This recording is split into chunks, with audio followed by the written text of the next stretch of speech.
আসসালামু আলাইকুম মালয়েশিয়ান প্রবাসী ভাইরা, কেমন আছেন? আশা করি ভালো আছেন। আজকের ভিডিওটা খুবই গুরুত্বপূর্ণ, বিশেষ করে যারা মালয়েশিয়া যেতে চান তাদের জন্য। সোজা কথা আসি, মালয়েশিয়া কলিং খুলে গিয়েছে। মালয়েশিয়া কলিং খুলে গিয়েছে। বাংলাদেশ থেকে প্রতিনিধি দল এসে মালয়েশিয়া কলিং খুলে ফেলছে। এই কথা এখন যেভাবে ছড়ানো হচ্ছে সেটা পুরোপুরি সঠিক না। হ্যাঁ, বাংলাদেশ থেকে প্রতিনিধি দল মালয়েশিয়া গিয়ে শ্রমবাজার নিয়ে আলোচনা করেছে, এটা একটা ভালো দিক। কিন্তু এখন পর্যন্ত মালয়েশিয়া সরকার অফিসিয়ালি নতুন শ্রমিক নেওয়ার পূর্ণ ঘোষণা দেয়নি। এর মানে কি? এর মানে খোলার সম্ভাবনা আছে, কিন্তু এখনও চালু হয়নি। সবচেয়ে গুরুত্বপূর্ণ বিষয়, এই পরিস্থিতিতে সুযোগ নিয়ে কিছু অসাধু এজেন্ট সক্রিয় হয়ে গেছে।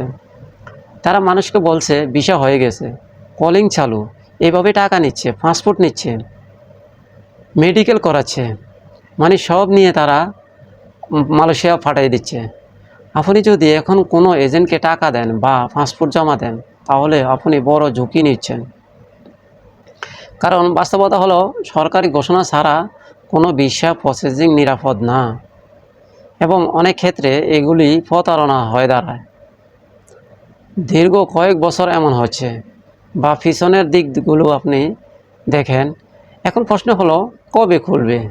এর নির্দিষ্ট কোনো তারিখ এখনও ঘোষণা করা হয়নি মালয়েশিয়া। মালয়েশিয়া কোনো ঘোষণা করা হয়নি। তবে আলোচনা চলছে এবং ভবিষ্যতে ধাপে ধাপে চালু হতে পারে এমন সম্ভাবনা রয়েছে। তাই এই মুহূর্তে আপনার করণীয় কী? প্রথমত, গুজব থেকে দূরে থাকুন। দ্বিতীয়ত, যাচাই ছাড়া কোনো টাকা লেনদেন করবেন না। তৃতীয়ত, অপরিচিত বা অবিশ্বস্ত কারোর কাছে পাসপোর্ট দিবেন না। মনে রাখবেন, একটা ভুল সিদ্ধান্ত আপনার অনেক কষ্টের টাকা এবং ভবিষ্যৎ দুইটাই নষ্ট করে দিতে পারে। সবশেষে বলবো, নিজে সচেতন হন, অন্যকে সচেতন করুন। এই ভিডিওটি শেয়ার করুন, যেন কেউ ভুল পথে না যায়। ধন্যবাদ।